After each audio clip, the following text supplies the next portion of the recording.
All right, we are moving on in Chapter 16. We are on Section E, talking about angles in space. And we're just going to talk about two concepts. You already know how to find the angle between two lines, and that's using the dot product and the definition of what the dot product is. So now we're going to talk about two other situations that can come up. The first one is if you have a line and a plane that intersect each other, what would be the angle at which they intersect each other? And then you have two planes that are intersecting each other, and what is the angle between those two planes?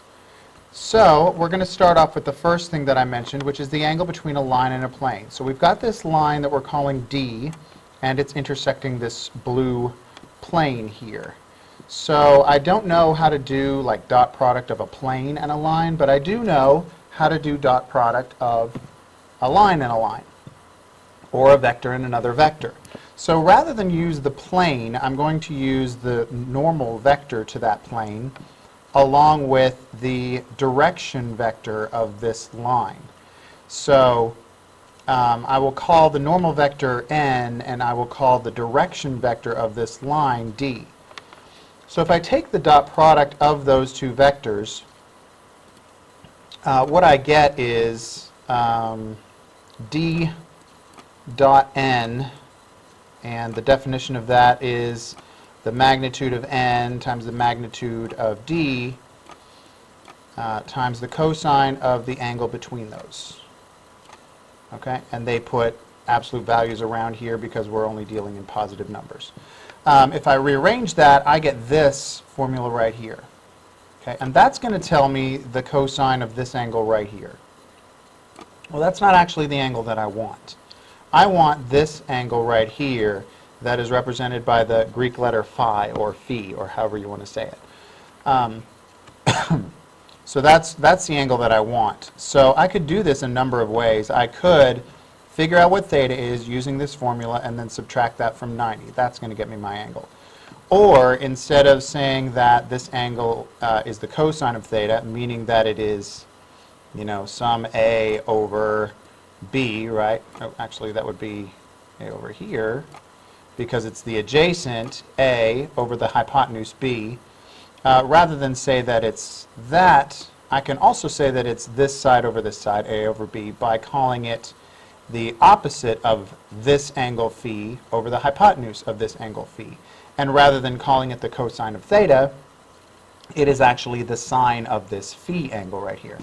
So I can change this formula so that instead of it being nd times the cosine of theta, I can say that it's nd times the sine of this phi or phi angle. All right? So I can use that, and I can rearrange it so that now I'm using this formula. The sine of phi is n dot d over the magnitude of n, magnitude of d. And so to figure out that angle, I just take the sine inverse of that fraction. So there's a couple of ways of finding that angle. Either work with the sine instead of the cosine, or just use cosine like you always have and subtract that angle from 90. IB is not going to really care which way you do it as long as you know what you're doing and you explain yourself. So here's an example. We're finding the angle between this plane and this line. So if I look at the normal to this vector, or to this plane, it's going to have the same coordinates as the coefficients of the plane, so 1, 2, and negative 1. And if I look at the direction vector of this line, it's going to have the numbers that are in front of the t's. So the direction vector for this line is 1, negative 1, and 2. So those are the two vectors that I'm going to use. All right. So I do that, and they decided to go about it using the inverse sign. So if I dot those, I get 1 times negative 2, or sorry, 1 plus negative 2 plus another negative 2. That works out to be 3, but I'm going to use the absolute value of that, which is just 3. Divide by the distances of each vector. That one has a magnitude of 6. That one has a magnitude of 6. So I'm basically dividing by 6. And so I get the inverse sine of a half, which is 30. And just as easily, I could have said that the cosine of this angle was a half, and the cosine the angle that has a cosine of a half would be 60, so this angle would be 60, and then I would use that information to figure out that this angle, the one that I really want, is 30. So a couple of ways you could do that, and again, either way is acceptable.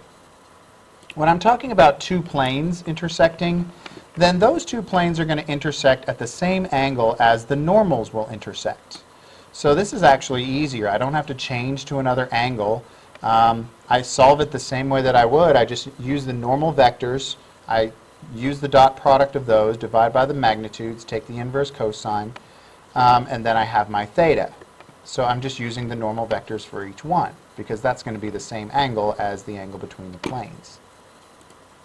Alright, so this becomes a lot easier. For the normal to this first plane that they're talking about, that is going to be the coefficients of x, y, and z again, 1, 1, and -1. And the dot product, or sorry, the normal vector here is 2, -1, and 3. And so if I dot product those, I get 2 plus -1 plus -3. So that's going to be -2, I believe. Right? But they take the absolute value of it. And so that's why they use 2 instead.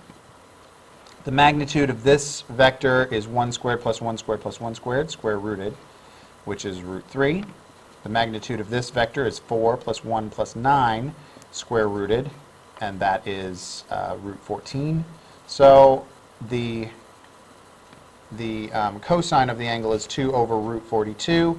I'm looking for what angle has that cosine, and that angle is about 72 degrees. So not only are the normal vectors 72 degrees apart, but the planes are 72 degrees apart as well. So we're going to do more examples of that in class, and if you have any questions, please feel free to email me or Facebook me or fill in that reflection form that's on the same page as this video, just right underneath it, and I will see you tomorrow in class.